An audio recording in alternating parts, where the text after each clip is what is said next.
Fair use. Copyright disclaimer under Section 107 of the Copyright Act of 1976. Allowance is made for fair use for purposes such as criticism, comment, news reporting, teaching, scholarship, education, and research. Fair use is a use permitted by copyright statute that might otherwise be infringing. Before we start the video, make sure to subscribe to my channel. I appreciate all the support I received from you. And as always, all the information in my videos is rumors taken from the internet or the street. I'm not saying the information is fact.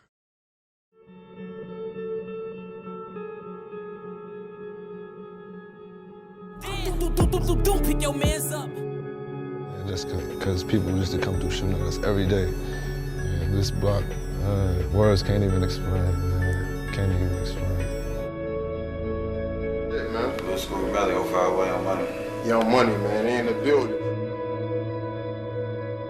600 boy, LA, man. LA Capone, man. Get it to him, man. OC2 boys, man. Team Number 9, man. Number 9 shooter, you hear me?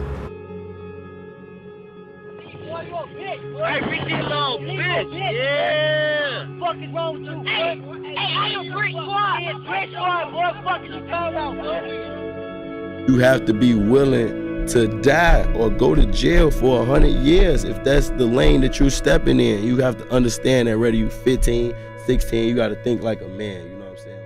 So don't be in it. Oh, you're not? Why does everybody say you're only 16 years old? They say what they want to say. How old are you? 300. The story of Lil Scoom.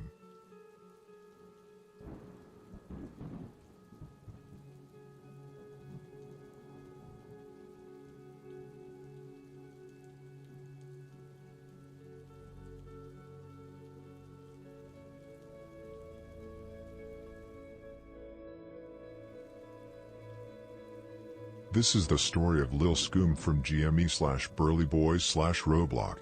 Scoom was an up-and-coming rapper from the east side of Chicago from a set called GME with the undersets Burley Boys and Roblox. Scoom have millions and millions of views on YouTube and have collaborated with rappers such as Big Op, Lil Jeff, Maf Ski, and have even linked up with G Herbo. He was a very talented rapper, but he was known for much more than his music. He was also known on the street as an alleged shooter and murderer. Sadly, his career in life was cut short after he was shot and killed on July 8, 2024, exactly 1 month after Lil Jeff, who I recently did a story on. I hope you will enjoy this story.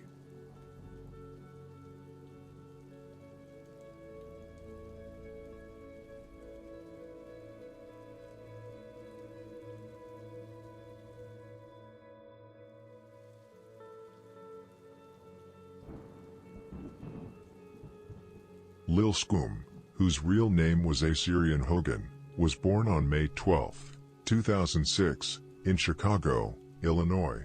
Lil Scoom grew up on the 87th, 89th and Burley in the Germano Millgate apartment projects. These apartments are located on Chicago's east/south side. Depending on who you ask, you could call it the southeast side area of Chicago. The territory is called GME, Roblox and Burley Boys, which are all the same gang under GME. We will talk more about the history of GME later in the video. Lil Scoom grew up in a two-parent household, at least in the beginning. He had his father, his mother, 2 sisters and 3 brothers. In an interview with DJU-TV, he explained that his father was present in his early life but later disappeared for reasons that Lil Scoom did not want to explain in the interview. One of Lil Scoom's 3 brothers goes by the name Turtle and is also affiliated with the Burley Boys. Turtle, a gang member and rapper, releases music under the alias Turtle89. The 89 in his name holds special significance, referencing 89th Street and Burley, and it's the same number Lil Scoom used in his name. Lil Scoom is the middle child in the family. One of Scoom's sisters, Dottie, is the girlfriend of FBG Buddha from STL/EBT.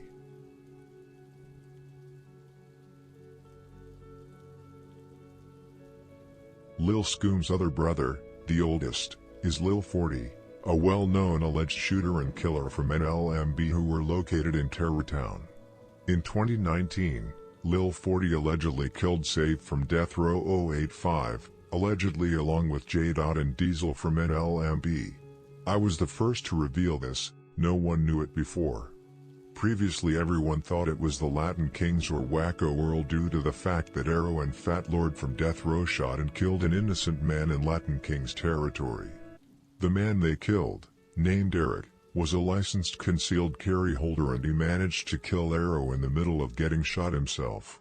Fa from Death Row openly admitted that No Limit only has one body on Death Row, meaning Savo, and that he shot the person who did it, meaning Lil 40, who he shot in 2020. Lil 40 survived the shooting and moved out of Chicago. Fa and Lil 40 have even live streamed on Instagram together, and Lil 40 mocked Savo and laughed. Fa is currently locked up in Ohio for drug and gun charges, together with DJ from Lakeside and Haba from Death Row. GME is also rumored to have been on the Savo hit, which is the reason why Death Row went to war with them, but we will get to all this later in the story. Just like Lil Scoom, Lil 40 is also a rapper and has songs with over 200,000 views on YouTube. He even got songs with the most famous rapper from NLMB, G Herbo. In February 2020, Lil 40, also known as Kruger, dropped a song called Nightmare on Main Street, which he did together with Diesel and J. from NLMB. For those of you who don't know, Main Street is another name for Death Row 085. This song dropped 6 months after Savo's murder.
After Lil Scoom's father left for unknown reasons, his mother was left to take care of the kids.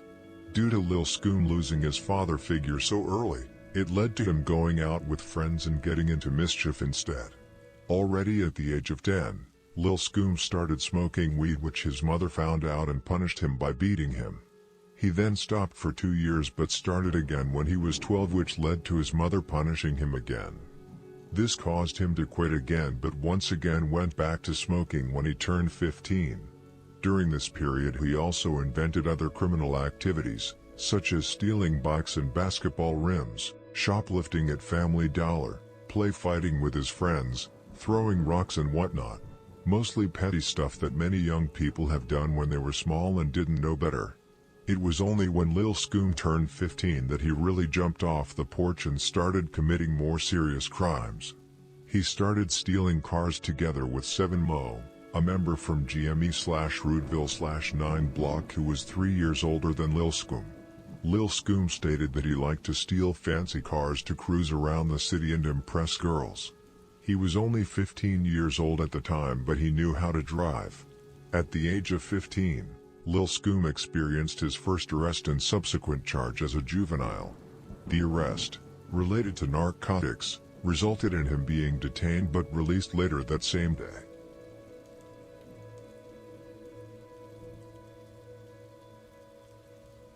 Before we delve more into the story of Lil Scoom, I want to talk about GME, their history, members, allies, and enemies. First of all, GME, which used to be GMEBE, stands for Global Money Eastbound Entertainment. Before the split, the GMEBE movement used to involve 3 different sets. GME is one set, and it's the gang Lil Scoom claims, but the EBE, which also stands for Everybody Eats, consists of 2 sets, Young Money Jacktown, who houses on 80th to 82nd and Coles and South Shore, and Angel City Actors, who houses on 81st and 83rd and Coles. Young Money Jacktown is a set of Titanic stones, or TPSN. They used to control 79th as well but got kicked out by a renegade vice lord set called Main World. The Titanic Stones is a faction associated with the Black P. Stones, a prominent Chicago street gang that originated in the late 1950s. Angel City, who is also a part of EBE, was Latin Stones back in the days and even Maniac Latin Stone, but is now Maniac Stones, or MBPSN, another branch of the Black P. Stone Nation. However, there are still a few Latin Stones left but not many. Maniac Stones was created in 1981, in Terror Town, by Drew Mack, Kill Will, Binky, Rich Dog, and a few others. EBE was created in 2010 by Chief SCO Mo, a member and rapper who claimed both Angel City and Jacktown. SCO was unfortunately killed on September 9, 2013, allegedly by SMVGMB.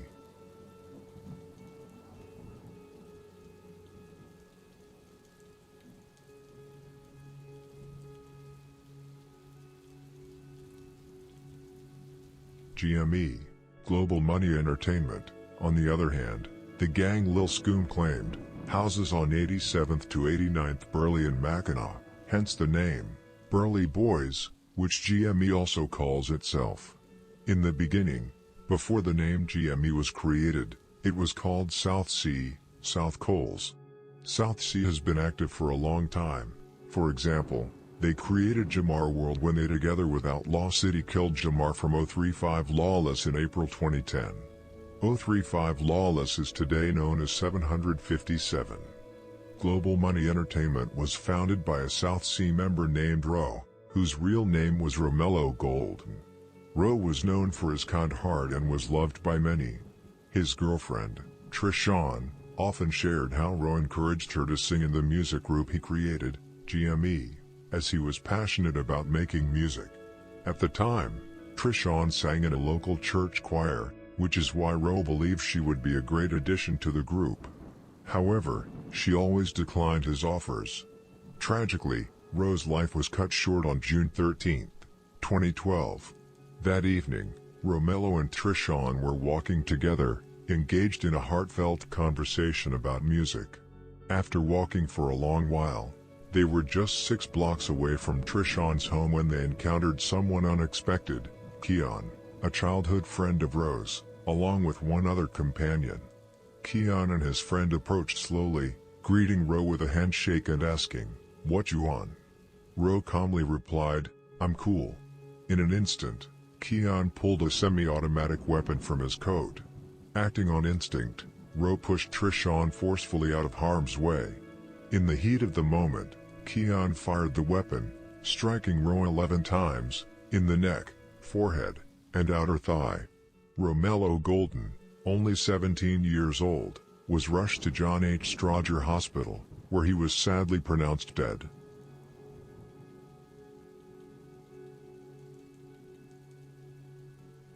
On June 14, 2012, the day after the murder, police arrested Keon Tolliver at his grandmother's apartment, and was identified as a Latin King.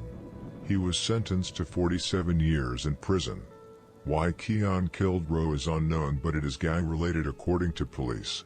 My theory is that he simply killed him because he claimed an enemy gang, despite them being childhood friends.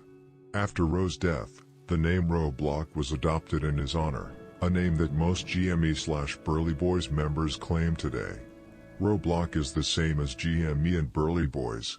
However, most young members who did not know Ro personally, since they were too young at the time, mostly claim Burley Boys and not Roeblock even though they honor his name.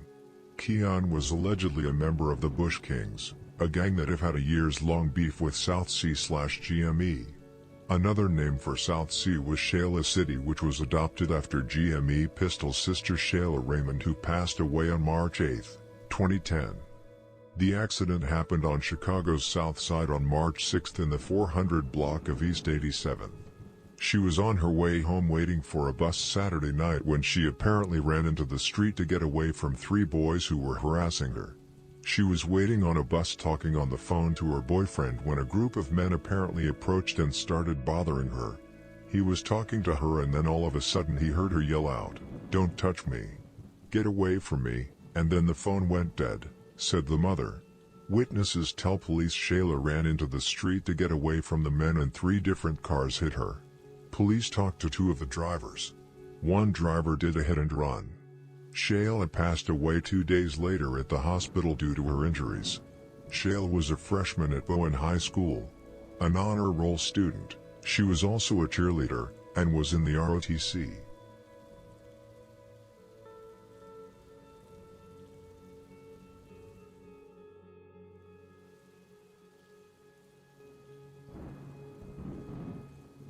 Pistol from GME/Roadblock, Shayla's brother, is a highly respected member and was just recently arrested and charged with unlawful use of a weapon with a switch attached to it. Pistol is also a rapper who has dropped multiple songs with millions of views. One of the more heartbreaking songs he dropped is called "Letter to Shayla and Ro," which actually uses the beat that Juice WRLD took and used for his song, Lucid Dreams. In the song, he reflects on losing Ro and his sister only 2 years apart. Among other things, he rapped, "Some dudes tried to get in, they pushed her into the street, damn, a tear fell down my face, call Ro and Trey 5 through the 4 and grab the K, I put on all black, met the guys on the block, it's time to empty this clip, I'm still thinking this a dream, I'm still thinking about the soldier they hit, but Shayla baby rest in peace, girl you know you are missed." Pistol was obviously out for revenge and was eager to catch the people who had harassed his sister and caused her to run into the street. Pistol is actually a criminally underrated rapper with great lyrics and storytelling. For example, in the song we just talked about, he also rapped, "Keeping my head above water even though I'm from the sea."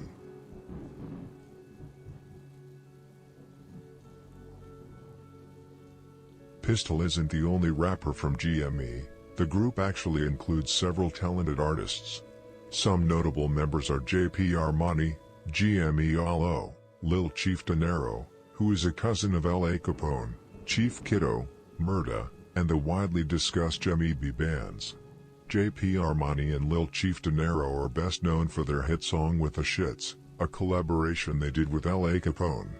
The music video for the track has garnered an impressive 13 million views to date. Another famous GME song is "Too Much," which features JP Armani, Chief Dinero, Pistol, Murda, Allo, and Chief Kiddo, which currently has 1.8 million views on YouTube.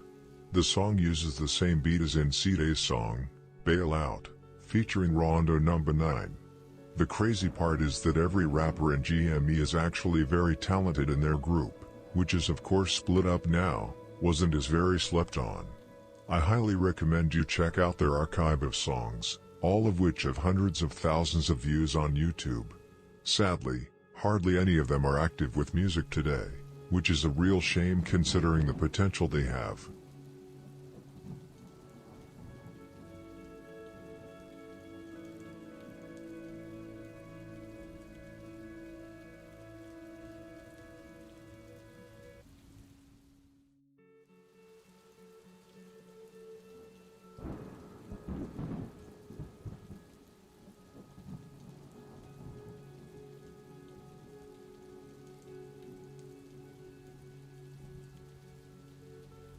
Of course, I can't make this video without mentioning Ebe Bands, the White Gang member and rapper, who was a member of GME. Bands, also known as Billy the Kid, was originally from Texas but moved to the northern part of Chicago when he was young. He first lived in the northern part of Chicago but later moved to southeast Chicago. After moving to Chicago, Bands started hanging out with friends from school and like most criminals, he started with petty stuff, such as stealing from others. However, he quickly got into the drug world, using drugs and selling drugs, which eventually became his thing. He hung out a lot in Jacktown and Ebe, and they loved him. He made a lot of money off selling drugs. He also became close with the Jamibi music group and did several collaborations with them. Bands is mostly known for being a very talented rapper. He has millions of views on several of his music videos, and when he was alive, he was very close to becoming a mainstream rapper. Bands and Jamibi Chief Dinero even did a collaboration with Lyrical Lemonade.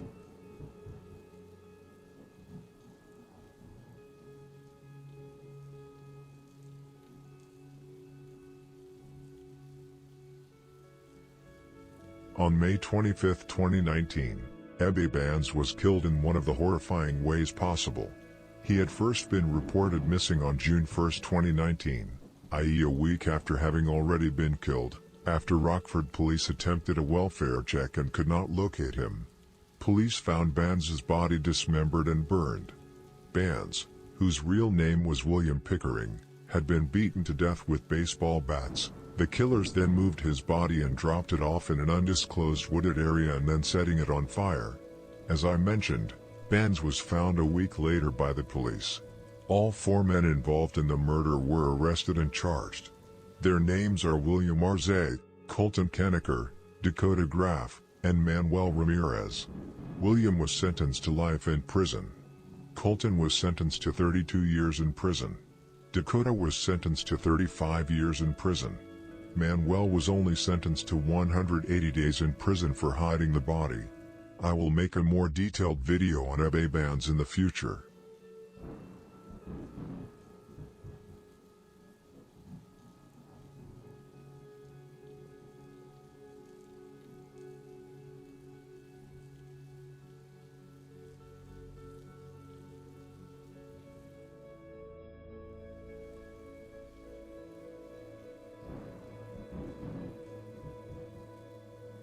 Another member GME has lost is Kivo, an older and less known member who used to sell narcotics.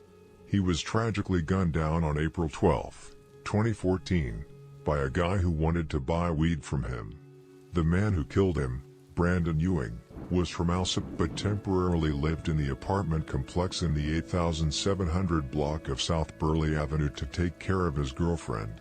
Not too long before the murder, Brandon and his girlfriend had been in a car accident where she lost her leg and Brandon was injured. He had just recently been released from the hospital before the murder occurred. Police stated that Brandon went to see Kivo to buy weed in one of the apartments in the complex. However, an argument was interrupted and Brandon pulled out a gun. Cook County Assistant State's Attorney James Bontrelli said Brandon shot Kivo several times in his lower body, causing Kivo to fall to the ground.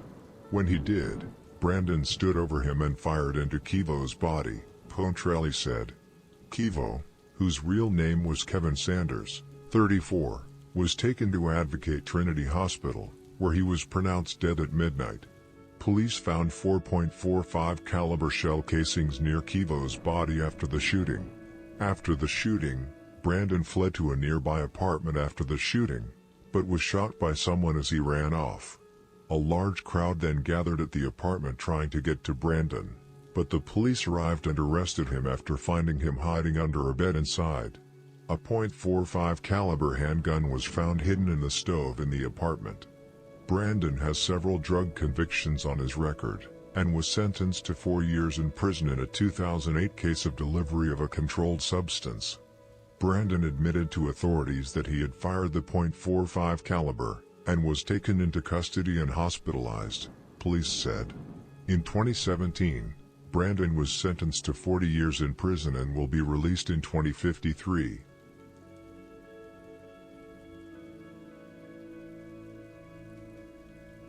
Another member the GME lost is Jip, another older and lesser-known member. He was shot and killed on January 25, 2014, by a man named Parrish Davis of the 1100 block of South Richmond Street. Parrish had been asked to leave a birthday party at a South Side bar for grabbing an employee's buttocks, returned minutes later and opened fire on unarmed customers, killing 1 man and wounding 4 others, prosecutors said.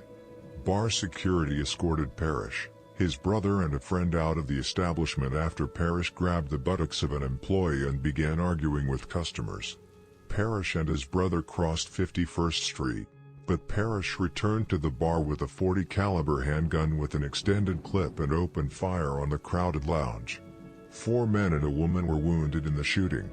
Manny L., 35, of the 8100 block of South Drexel Avenue, more known as Jip from GME, was sadly shot in the head and died less than an hour later at John H. Stridger Jr. Hospital of Cook County. A 40-year-old man suffered a graze wound to the head. A 37-year-old man was shot in the neck. Another 37-year-old man suffered a graze wound to the arm and a 34-year-old woman suffered a graze wound to the neck, police said. All 4 survived. Parrish and his brother fled after the shooting, but the attack was captured on video from outside the bar. Confidential informants working for the FBI and the U.S. The Drug Enforcement Administration identified Parrish as the shooter and he was positively identified in photo arrays. He was arrested following a March 11th court appearance on an unrelated possession of more than 900 grams of cocaine charge. In 2015, on the day before Christmas, 2015, Parrish was sentenced to 48 years in prison and will be released in 2055.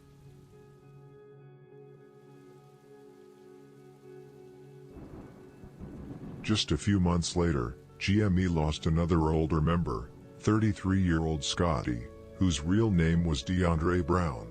Scotty was gunned down in the 8700 block of South Houston Avenue, which is considered Ambrose territory. Scotty was shot in his leg and abdomen and was taken to Northwestern Memorial Hospital in serious condition. 2 hours later, he was tragically pronounced dead. Those allegedly behind the murder are Death Row 085, a gang whose territory borders Ambrose where Scotty was shot.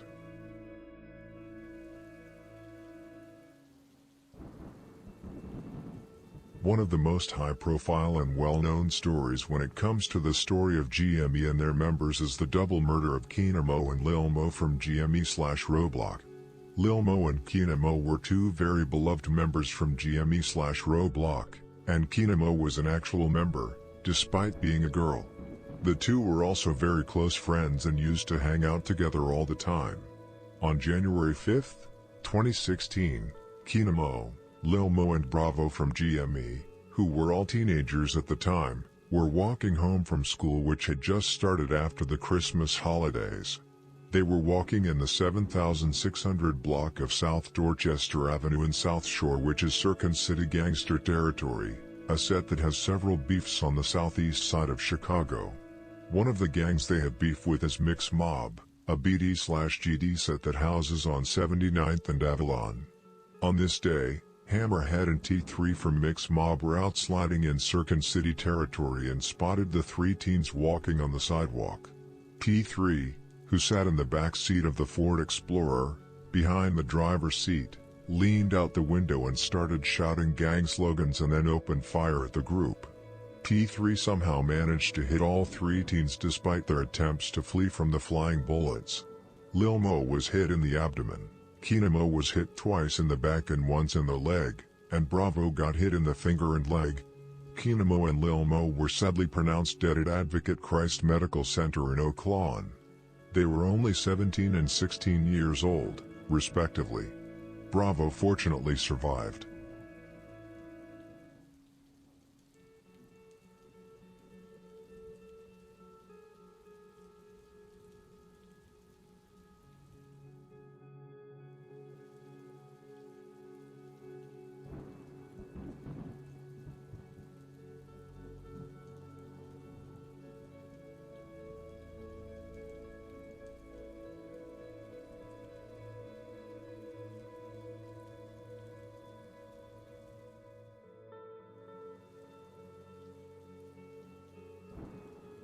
After the murder, Bravo from GME, who was shot in the finger and leg but survived, cooperated with the police and identified D3 in a photo array. An employee at a nearby BP gas station, where surveillance video captured the green Ford Explorer at business minutes before the shooting, also identified D3 for the police. Video footage also shows the Ford turning onto Dorchester Avenue from 76th Street towards the victims. 6. 380 caliber shell casings and 2 fired bullets were recovered from the scene. The Ford Explorer was recovered by the police a day after the shooting. Inside, a .380 caliber shell casing that matched the shell casings from the scene was found on the windshield. The back of the SUV also tested positive for gunshot residue. Due to T3 getting identified as the shooter, he was arrested and charged with double homicide and attempted murder on January 12, 2016.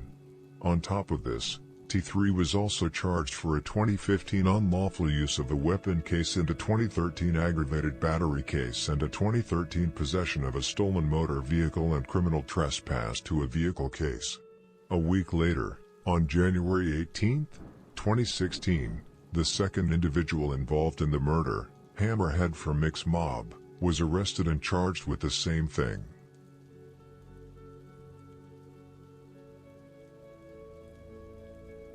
In July 2024, T3 was sentenced to 20 years in prison, however, not for the murders, because he beat it, but for aggravated battery/discharge of firearm.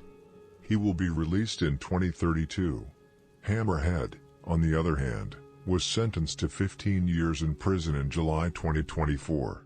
However, having already served 10 years in Cook County, he successfully beat the murder and attempted murder charges.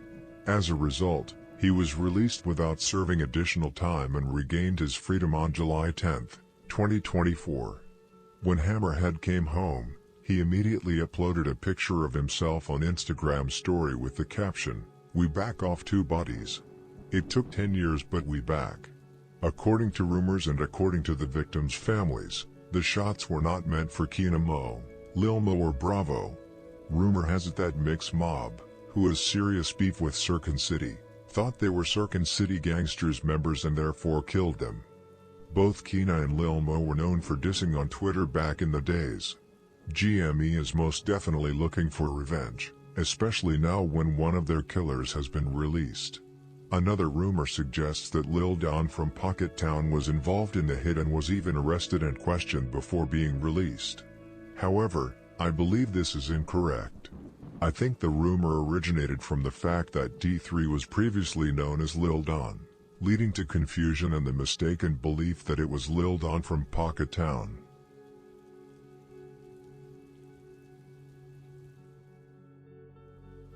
GME, or rather Roblox, have a lot of enemies, but also a lot of strong allies, not least No Limit. Roblox have had years-long conflicts with Death Row 085, the same death row that is up on No Limit. As I mentioned earlier, Death Row is allegedly behind the murder of Scotty in July 2014. But they were also behind the murder of Ghost from Roblox, who was shot and killed on July 31, 2019 inside Burleyboyz territory. GME also beef with the Latin Kings and Bush Kings. For example, Chief Mo from Roblox/GME is currently locked up for a murder on the Bush Kings. GME and Bush Kings have been beefing for over a dozen years. GMB, or Get Money Boys, or Get More Bodies, have also been a long-time rival of GME. GME also shares a lot of the same enemies No Limits such as Tribal BZ, Lakeside, Pocket Town, 358 Gang, MTG079 and Outlaw City. After the murders of Keena Mo and Lil Mo, there is of course also conflict between Roblox and Mix Mob. Those 2 murders started the beef.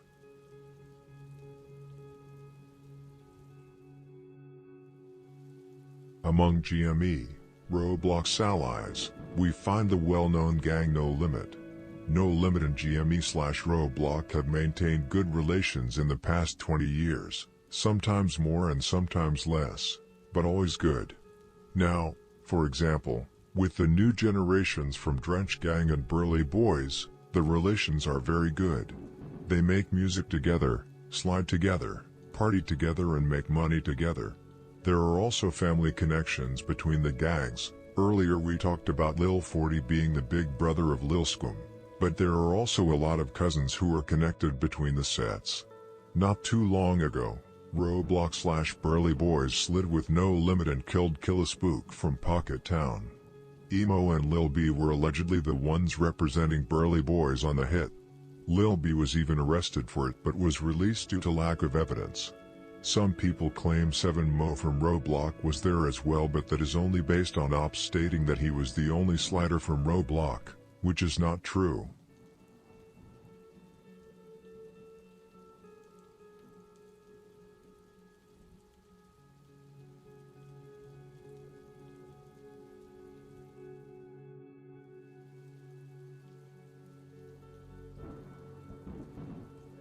Burleyboyz/Roblox are also very close with Drill City 079, a set that recently had become very famous because of Bloodhound Lil Jeff, a member of Drill City that became known for his work in the street and music.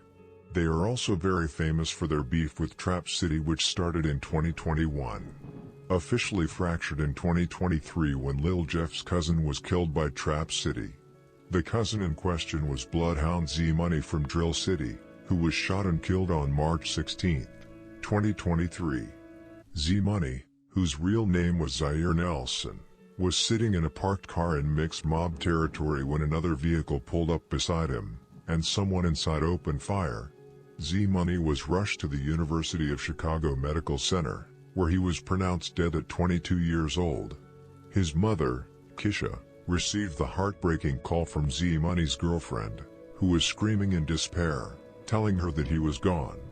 At the hospital, doctors informed Kisha that her son had arrived as a gunshot victim and was dead on arrival. When she asked how many times he had been shot, the doctor replied, "We stopped counting at 29.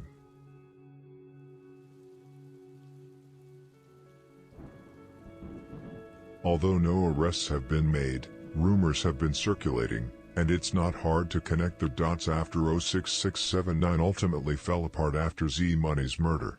The person allegedly responsible for the killing is Lil Cap Antero from Trap City. Lil Cap is currently in jail for an unrelated gun charge. This was confirmed by Bloodhound Q50 during an Instagram live stream alongside Lil Jeff. I understand that some people doubt the backdoor theory because of the brutality of the murder, but I'm confident it would have been debunked by now if it weren't true. The members are just as aware of the rumors as we are. But why did Trap City backdoor Z Money? Rumor has it that the conflict began when Z Money and Lil from Trap City had an argument over a female and a gun, leading Lil to drop his location to Lil Cap from Trap City. This sparked the entire war between Drill City and Trap City, who once were like family, much like many other disputes across the city.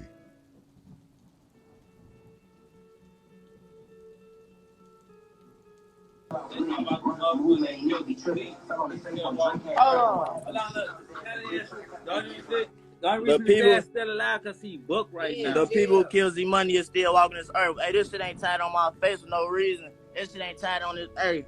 Hey, jail saving his ass. Hey. However, there's more to the story that took place before Z Money's death. Specifically, the infamous incident involving the chain that Lil Jeff had taken from a Trap City member called Stock in a Bag Carter.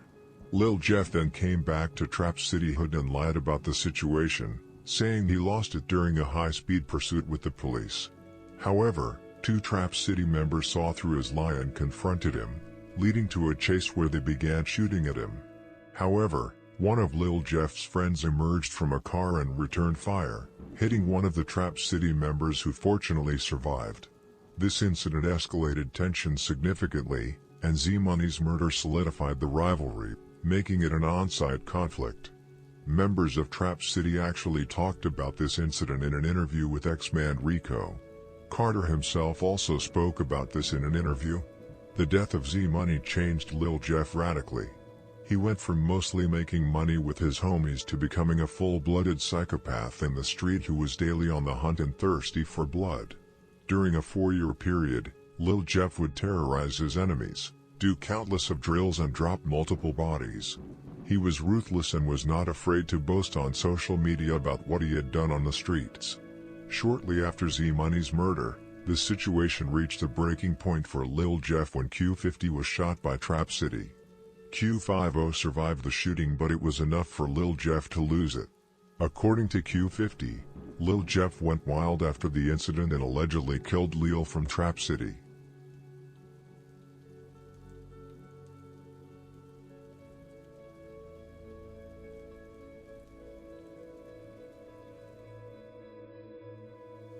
No Limit, Burley Boys' allies, are also very close with Drill City and have even helped them in their war with Trap City, just as they have helped GME/Roadblock in their war with Death Row.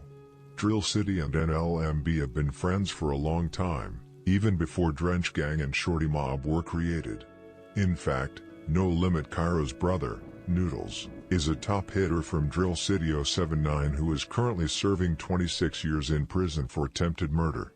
Noodles will be released in 2035.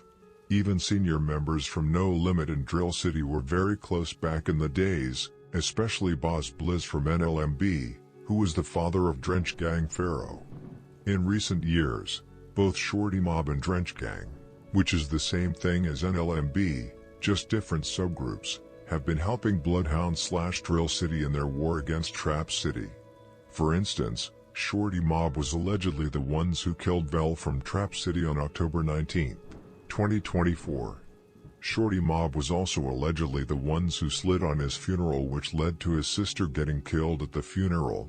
Shorty Mob is really a crazy group of shorties who are directed by Drench Gang. It was Twino from Drench Gang that created Shorty Mob in 2021, or 2022, and Drench Gang/NLMB even gave 74th and Kingston to Shorty Mob, a block that used to belong to Black Mob. However, NLMB basically made Black Mob go extinct and took over the block. After Vel was killed, Taro from Trap City even made a statement on his Instagram story where he wrote, "On my dead brother, dudes ain't ever put in their own work. Remember that they've been needing help. 8 Trey was killing their whole block. Now you all need help again and this won't go well for none of you all. Bloodhound not sliding no more, they threw in the flag. They got other hoods doing their work."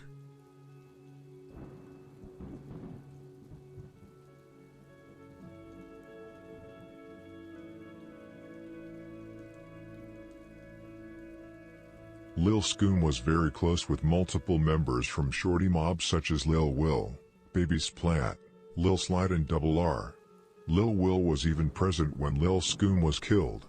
Members of Shorty Mob have frequently been featured in several of Lil Scoom's music videos, and so have members from Bloodhound/Drill City. Baby Splat in particular was very close to Lil Scoom and has put in heavy work for Burley Boys and Drill City. Baby Splat was allegedly involved in the murder of Vel from Trap City, which he did in revenge for the murder of Bloodhound Lil Jeff from Drill City. Baby Splat were also allegedly involved in the get back for Lil Scoom, which we will come to a little later in the story. He was also involved in the murder of Trap City Vel's sister at the funeral.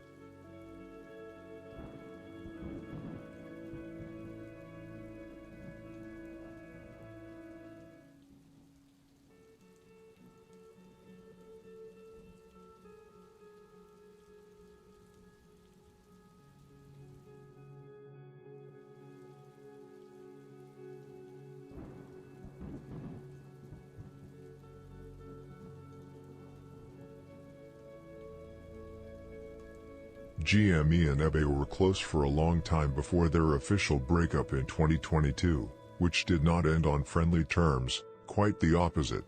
Tensions really began internally within the music group GME after GME Alo was kicked out for disrespecting Ebe bands.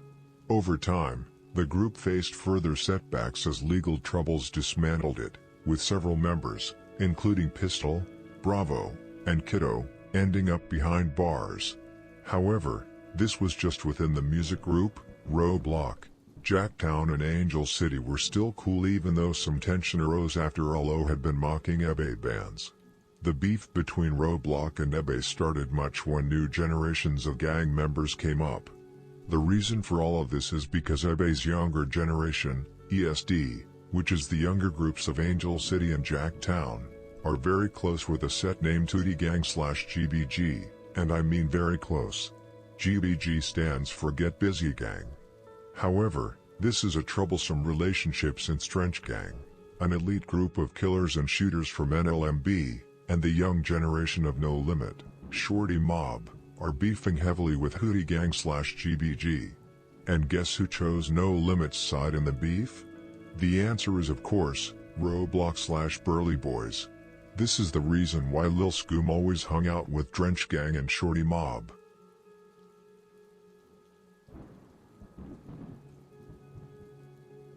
But how did this beef start? Well, it basically started in 2014 when NLMB killed Aloski from Ket Gang on the 1st of June.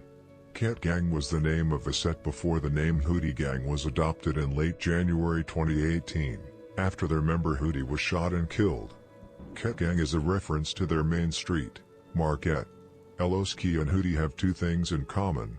They both claimed Ket Gang, but they also claimed a second gang, 358 Gang, a set that was, and still are, beefing heavily with NLMB. That is the reason why No Limit killed Aloski in 2014. And this is also the reason why Ket Gang, or Hootie Gang as it's called now, hates No Limit. However, the beef with Hootie Gang was not very hot. No Limit never cared about them. They killed him because he claimed 358 Gang, not Hootie Gang. 358 Gang is a set that has long been spanked by No Limit. No Limit's beef, or rather Drench Gang and Shorty Mob's beef, took off later in 2021 and 2022 when the younger generations from both sides started to beef with each other. I still remember young Shorty Mob members DMing me on Instagram, sending videos and pictures of them fighting with Hootie Gang/GBG. I remember one DM specifically, which I got in December 2022, where a Shorty Mob member wrote, "Given like 1 to 2 months, you'll be making a video about Shorty Mob/Drench Gang and ESD/Get Busy Gang."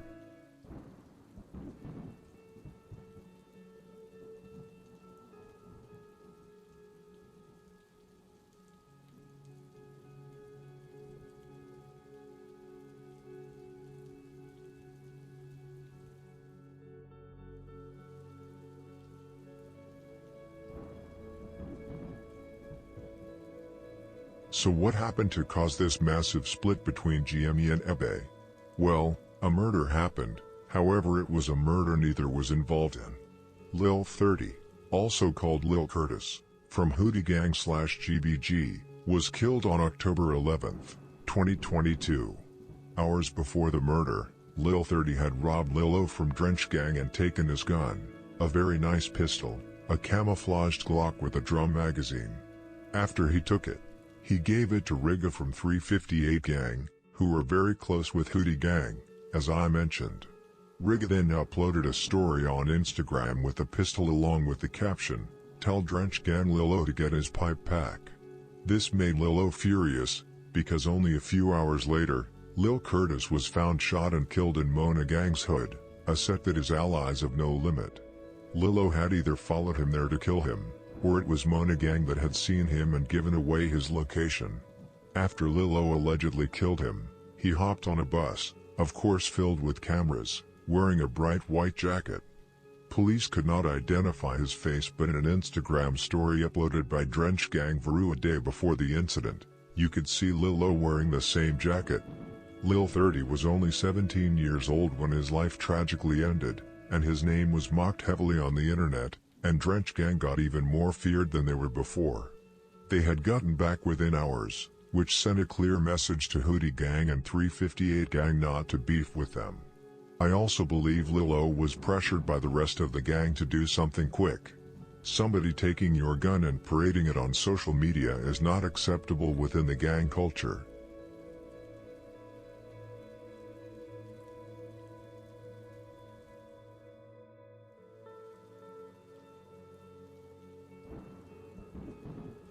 I was the first to reveal this entire incident, the same day it happened, because I received information from the members themselves about what had happened and why.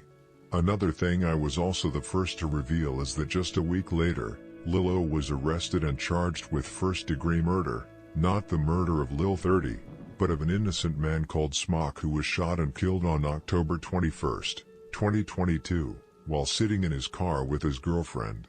The murder was a mistake. It happened during a shootout between Drench Gang members and 358 Gang. Lilo is still locked up for this murder. Now to the point, because Drench Gang had killed Lil Curtis from Hootie Gang/GBG, they were now at war with each other, and Roblox and ESD had to pick a side. ESD of course chose Hootie Gang/GBG's side in the conflict due to their good relationship with each other. Roblox/Burleyboys, however, chose Drench Gang and Shorty Mob's side due to their good friendship, but also because No Limit was close with Drill City.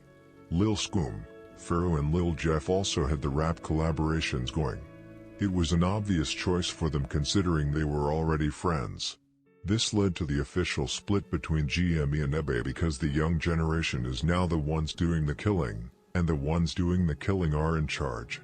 Ebe's young generation, ESD, is now teamed up with Udi Gang / GBG, and GME's young generation, Burley Boys, is teamed up with Drench Gang, Shorty Mob, Bloodhound and a couple of other smaller sets.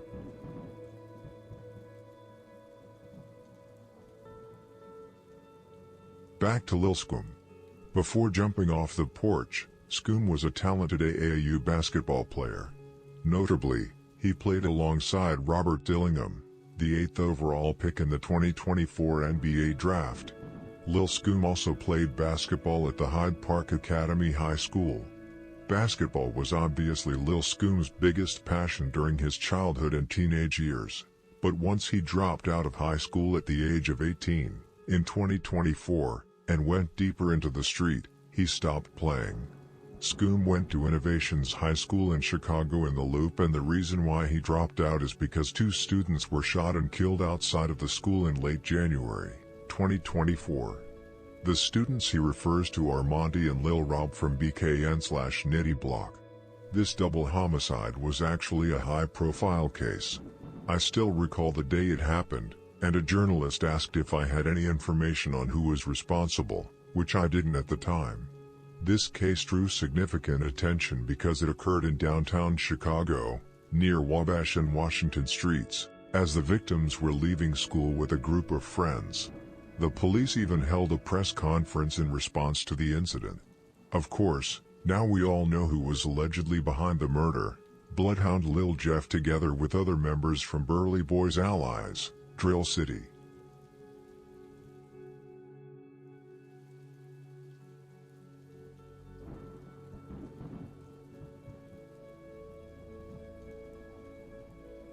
Monty, also called Drench, and Lil Rob were both members from BKN/Nitty Block, a set located on the west side. It's important to note that neither of them was as innocent as the media often portrayed. In fact, Monty, in particular, had a reputation as a killer and had bodies to his name. He wasn't called Drench for nothing. In the summer of 2023, he was allegedly involved in the killing of Lil Tuda from DMGFBC-GHSM on June 17, followed by the murder of Lil Kato from GHSM just 3 days later on June 20. Monty even bragged about being up to in a hood vlog. He was a high-ranking member and was highly respected. Interestingly, Monty was featured in Vert's 7900 song titled Cheat Code, which was released on June 2, 2023. This friendship came about because Vert frequently spent time out west, where he established connections with some of the Shorties members from BKN. Lil Jeff was also around Monty and BKN members during this time. There is even a video of him and one of his victims, Monty, on FaceTime with each other. For those who may not be aware, BKN is a 4CH set that originated from the jungle. It was established in honor of Frank Nitty, a member of the Jungle/Muff Block/A Boys, who was killed in October 2019, leading to the formation of Nitty Block. However, many of the BKN members, primarily younger individuals, never actually knew Nitty due to their age at the time. As a result, there is a perception that Monty and Lil Rob are simply considered BKN, even though they themselves have identified with Nitty Block as well.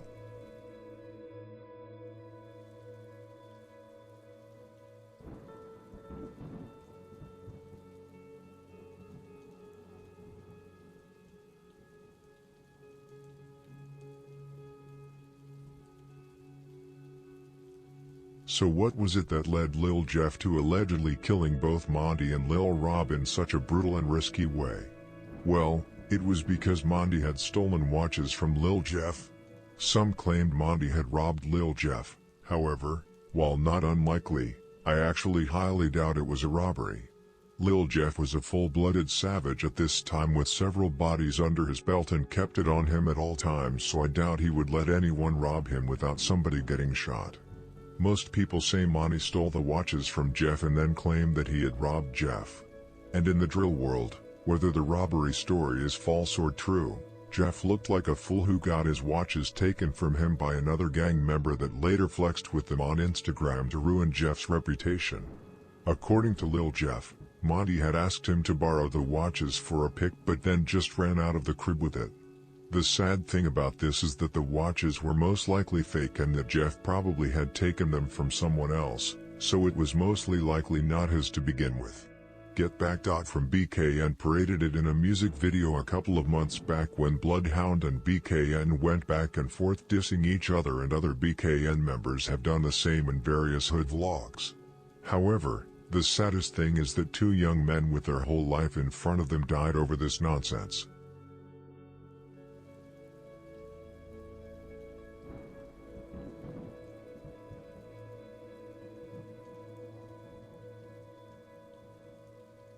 On January 26, 2024, the day of the incident, Monty and Lil Rob had been at school all day.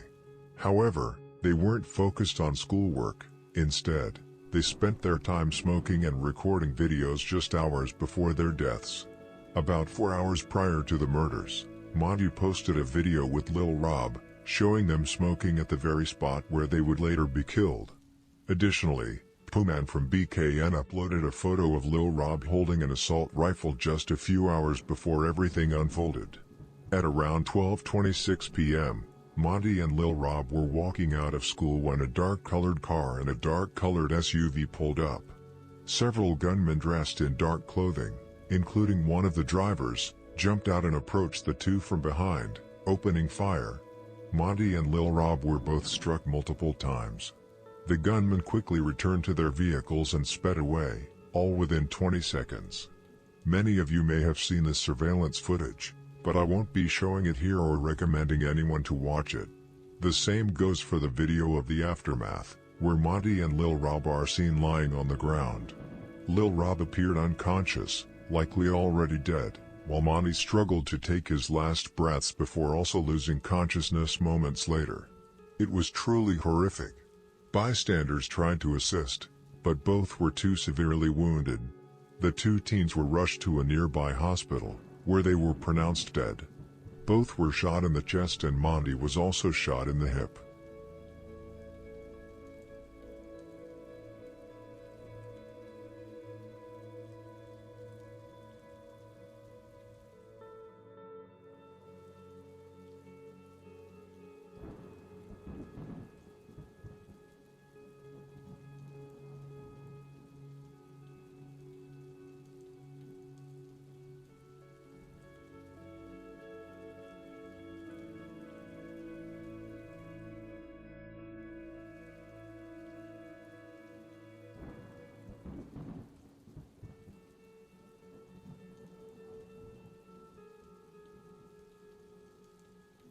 Monty, whose real name was Monterio Williams, was only 17 years old, was only 2 weeks away from celebrating his 18th birthday and, according to the family's statement, had plans to attend trade school after graduation.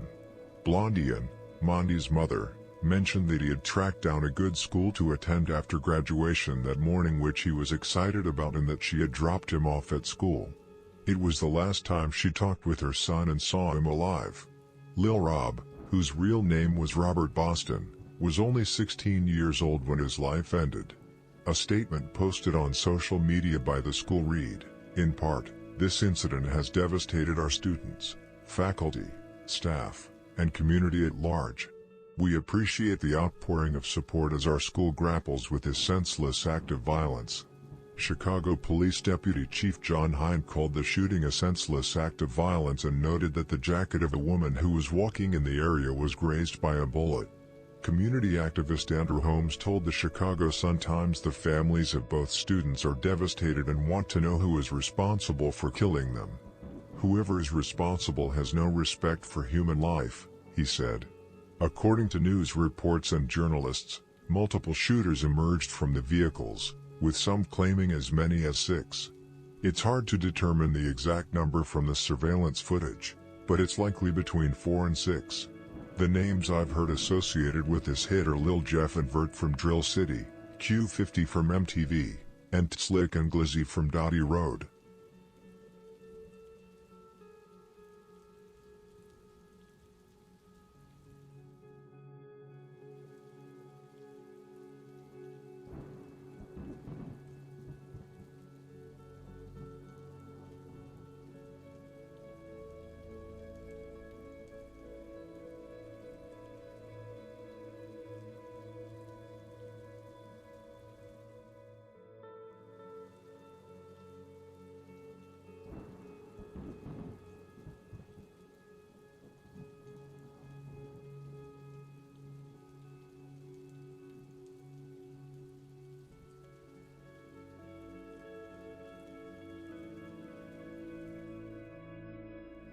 The reason I bring this up is because there are rumors that Lil Scoom was involved and that he was actually the one who gave Mondi and Lil Rob's location to Drill City. When he mentioned it in the interview with DJ UTV, and DJ UTV started connecting the dots, Lil Scoom became noticeably uncomfortable and started acting weird. However, it's unclear if it's actually true. I believe the rumor is based solely off the interview. By this time, in January 2024, Lil Scoom's music career had already popped off, so he was famous by now and his friendship with Bloodhound Lil Jeff and Drill City were known. Actually, I don't think he gave away the location, I just think it was too dangerous for him to go back to school due to his affiliation. Lil Scoom has always been interested in music and actually had talent unlike many others coming up nowadays. He did not get famous based on what he had done in the street, but because his music was actually good. However, it didn't hurt that he was friends with Lil Jeff and Pharaoh, 2 members with a lot of bodies under their belts, and did collaborations with them. Lil Scoom started his music career at the age of 17 on April 20th, 2023, with the release of his first single, Roblox. 9 days later, on April 29th, 2023, he released his first project, Long Live the Bully, named in homage to one of his friends, 7mo, who was killed almost 2 weeks prior to the release.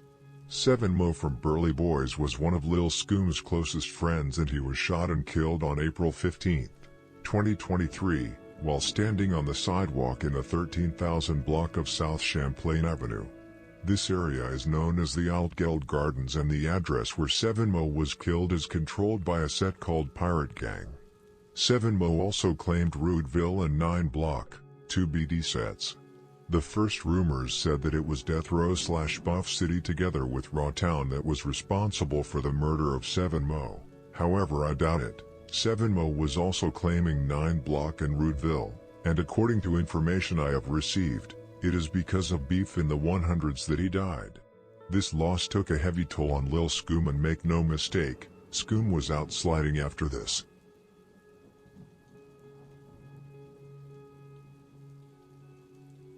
Lil Scoom did slide after 7mo was killed. He went on hits and shot at people.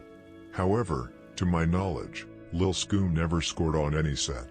He did not have any bodies. He was rumored to have been involved in the murder of 16-year-old Lil Daro from Bucks City on April 30th, 2023, just 15 days after 7mo was killed. However, I believe that is wrong. The alleged killer of Lil Daro fled into a building in 757 territory, which suggests that they were behind the murder. Much of the reason Lil Scoom is rumored to have been involved is because he rapped, "BJ Abish, when Daro died, I can't believe he ran on his mans." Don't get disappointed, this is a good thing, that Lil Scoom was probably not involved in any murder. I can be wrong, but I really don't think he had a body under his belt.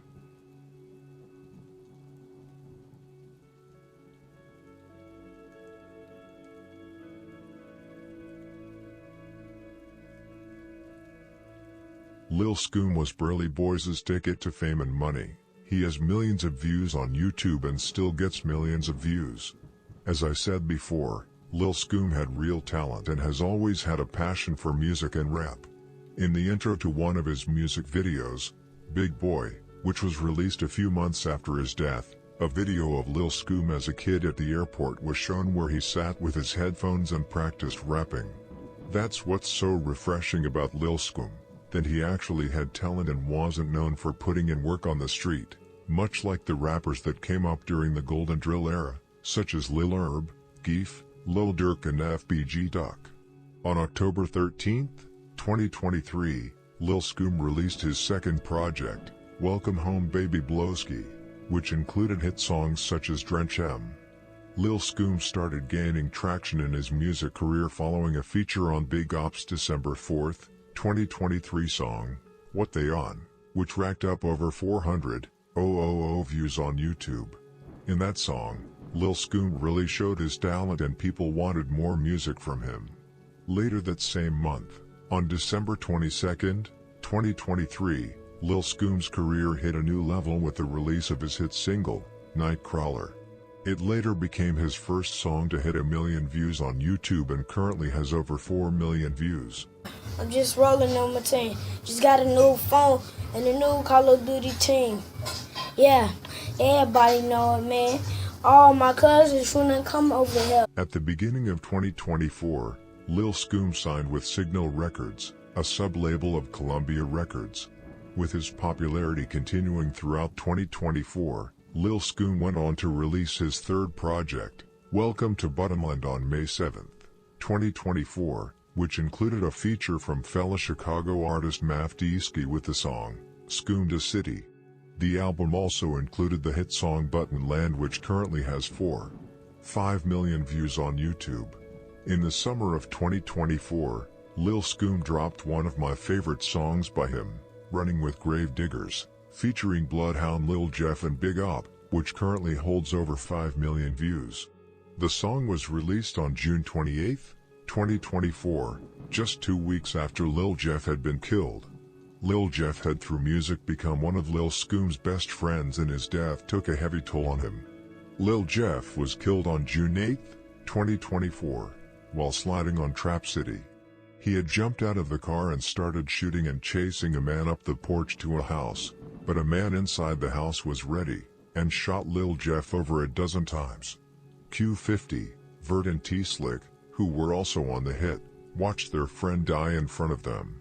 The surveillance footage captured the moment he was hit by a barrage of gunfire, reminiscent of the intense scene in Full Metal Jacket where the Vietnamese sniper is struck. The shooter that shot Lil Jeff from inside the house, using a rifle, really unleashed a powerful blast of bullets that just knocked down Jeff. In another camera angle, Q50 and Vert witnessed Lil Jeff being gunned down and then stood over. For a brief moment, they appeared stunned, lowering their weapons in disbelief. It was only seconds later that they snapped back into action and began shooting back, but by then, it was too late to save their friend. While shooting back, Q50 fell in a weird way, which nearly made him go down in spades, which twisted his knee. At first, most of us thought he had been shot, but after watching the CCTV, we could see that he just slipped on the wet asphalt and then ran, or rather limping, back towards the car.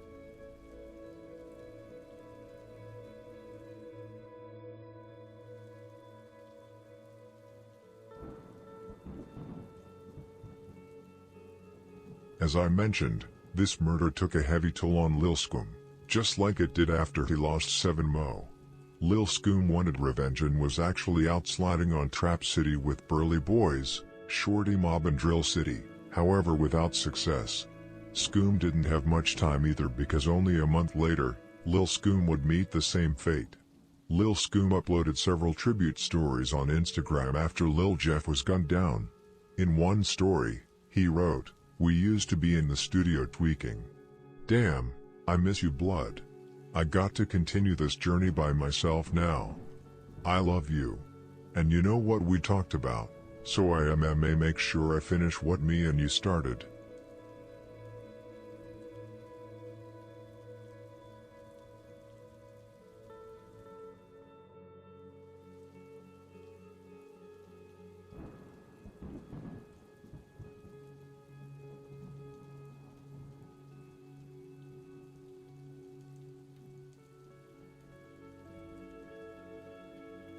As mentioned, exactly 1 month after Lil Jeff's death, Lil Scoom tragically faced the same fate. On July 7, 2024, Lil Scoom was with his girlfriend, Journey, his friend Lil Will from Shorty Mob, and another woman named Nene Brooks. They were in STL territory, not the well-known STL, but a different STL, specifically in the 700 block of East 89th Place. The group went to a house at that address, which belonged to Journey's parents. Footage from a doorbell camera showed Lil Will, Lil Scoom, and Journey standing on the porch, while Nene stood in the background, texting someone. Journey was also on the phone, claiming she was trying to contact her stepdad or mother to open the house, as she did not have them herself. According to an interview she later gave with DJ UTV, she explained that her parents had stopped giving her new keys after she lost too many. Her mother was apparently at home but was busy cooking and did not hear the doorbell nor the knocking. Journey tried to call her multiple times.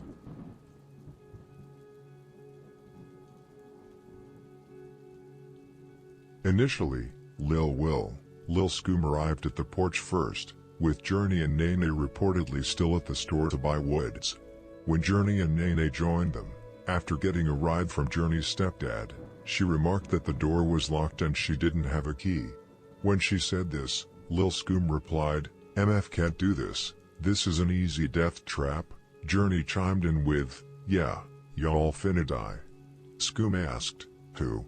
To which Journey laughed and said, "Nah, I'm just playing." She then asked Lil Scoom, "Why y'all ain't just come to the back?" Scoom replied, "Is the back door open?" She answered, "No." Scoom responded, "So what you mean why we ain't?" Before the footage cut off. It's likely he was about to say, "So what do you mean why we ain't come to the back door?" A valid point, given that her suggestion didn't make sense if the back door was locked. During the conversation, something unusual occurred. Journey began walking in a circle around Lil Scoom while her phone light was flashing. This struck me as very strange, almost as if she were trying to signal someone or mark Lil Scoom in some way. And while all of this was going on, Nene was seen in the back, still doing something on her phone. It was clear how uncomfortable Lil Scoom and Lil Will became. They could sense that something wasn't right. Oh. Mommy? That's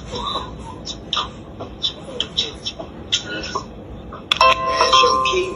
I told you I don't have no key. I take this on the camera. I don't have no key. Like, is you slow? No way. I'll do this. But this is easy to trap. Yeah. You go, boom. Boom. Why y'all ain't just come to that? Is the back door open? No. What you mean, why we ain't come to the back? In the interview with DJ UTV, Journey explained the unusual conversations and behavior captured by the doorbell camera. She claimed the reason she said, "You all finna die" was because that's just how she talks when someone is taking a long time and you're stuck waiting, similar to saying, "We're going to die before she gets here." However, I found it odd that she phrased it that way. I've never heard anyone use "y'all finna die" in the context she described. The reason she asked why they didn't go through the back door and then immediately says it's locked is, according to her, because she initially thought her stepdad could open the door but he had already pulled off the second he dropped Journey and Nene off. However, she claims that just a moment later, she realized it was locked because her stepdad had texted her. This either involves a massive coincidence or she's not being truthful. It seems highly unlikely that she received the text at the exact moment Lil Scoom asked about the back door, especially given how quickly she replied no. That sounds nearly impossible. The reason she circled Lil Scoom and flashed her phone is because that's who she is. She gets hyper when she's around other people, and she said she wasn't thinking about what she was doing with the phone and that the light might have reflected in a weird way off the doorbell camera. She said she was just trying to call her mom. Another odd detail is Journey's claim during the interview that they waited a long time for her mother to come and open the door. While I don't know how long Scoom, Will, and Nene were waiting before Journey returned from the store, The timestamps tell a different story. She arrived at 9:20 and 36 seconds p.m., and they entered the house at 9:22 and 36 seconds p.m., meaning they waited only 3 minutes after her arrival. However, as I mentioned, it's possible they had been waiting longer than what's visible in the footage. But in any case, it was only a matter of a few minutes, because in retrospect Journey has shown messages with Lil Scoom where he announced at 9:17 p.m. that he was nearby. So neither of them waited as long as Journey claimed. The reason why her mother hadn't heard them knocking, the doorbell, or the missed calls, is because she had music blasting and was busy in the kitchen. This is actually possible. However, there are still several things that don't add up, like her stepdad dropped them off for her to only ask minutes later if he was in the house. However, she did show text messages of her asking her mom if her boyfriend could take her to the gas station. This was at 8:56 p.m. Anyway, now all four of them, along with Journey's mother, were inside the house. Now new suspicious things started happening.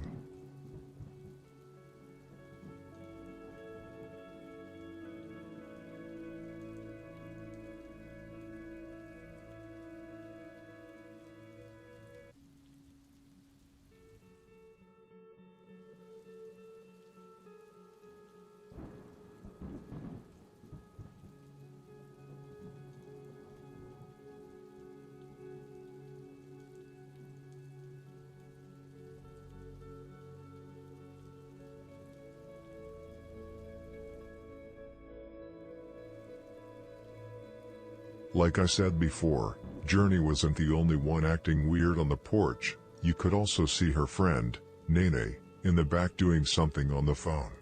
According to Journey, the main reason Lil Scoom came over was to get his hair braided. While Journey was working on his hair, Nene was acting suspiciously, frequently going back and forth to the bathroom. Journey shared text messages exchanged between her and Nene during one of these moments. At 9:49 p.m., Journey texted, "You okay?" To which Nene replied, "Yay, I guess." Journey followed up with, "Why you say I guess?" And Nene responded, "I don't even know, just don't feel like talking." After hanging out in the house for about 2 hours, Lil Scoom and Lil Will ordered an Uber to go back home. Journey followed them out while Nene stayed in Journey's room. At around 11:48 p.m., the Uber had pulled up outside the house and Lil Will was the first to walk towards the car. Lil Scoom came a few seconds after him after he kissed Journey goodbye.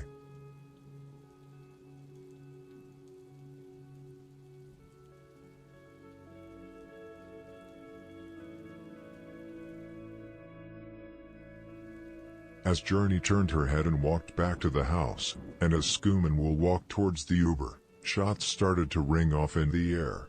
Journey immediately took flight and ran inside the house to her mother.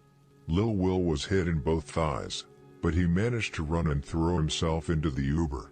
Lil Scoom, however, was left behind, and was shot at least 3 times, with 2 of them striking him fatally in the chest.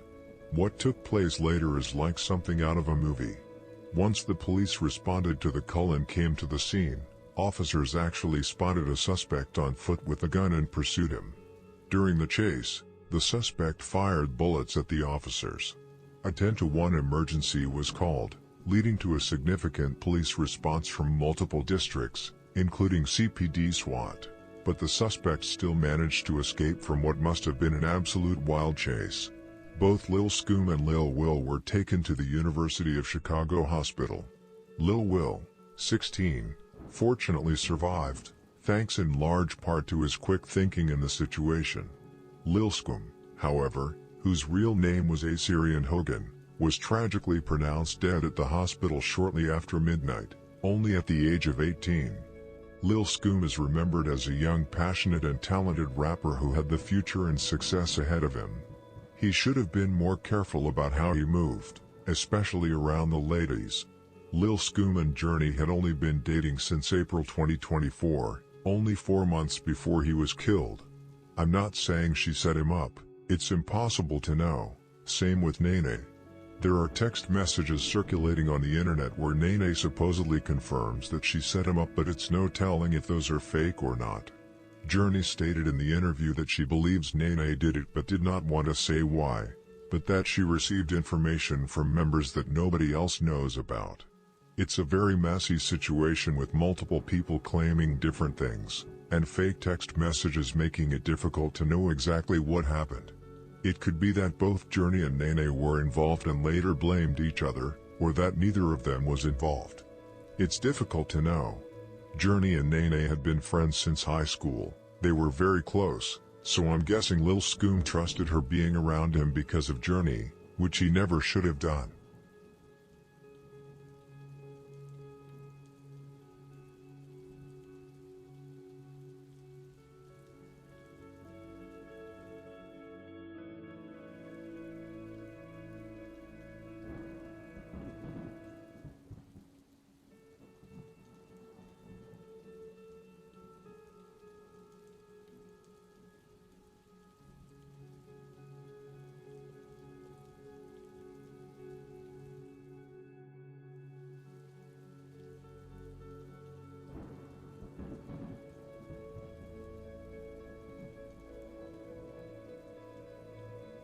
The gang behind the murder is allegedly Hawk M, which is the younger generation of Risky Road.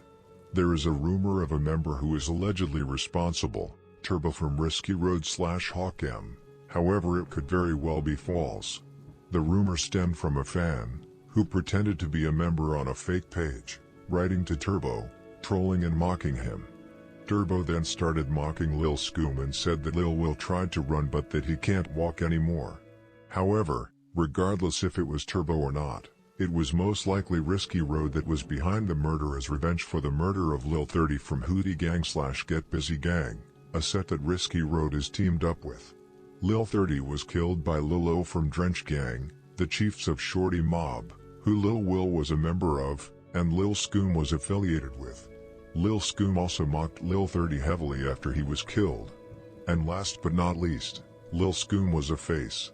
He was a rapper with money and fame. It's dangerous to be that in Chicago.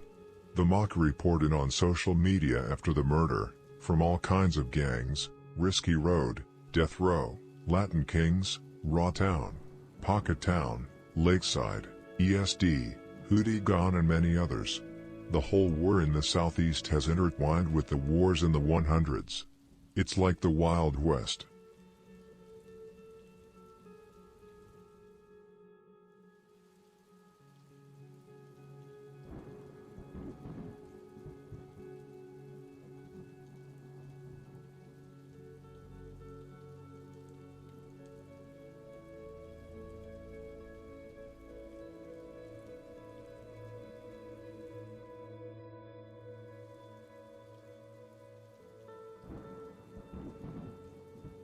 Nothing major has happened since the murder of Lil Scoom. CEO, also known as Lil Reef, from Hawkem / Risky Road, was shot and killed on September 28, 2024, while trying to slide on Drill City. Both Drill City and Burley Boys considered this murder as revenge for the murder of Lil Scoom. There were also rumors of Nene's mother and auntie getting killed, but I don't believe house rumors at all. I think those rumors stem from fake pages. But other than the murder of CEO, nothing has happened. Shorty Mob and Drill City have been sliding on Risky Road but without success.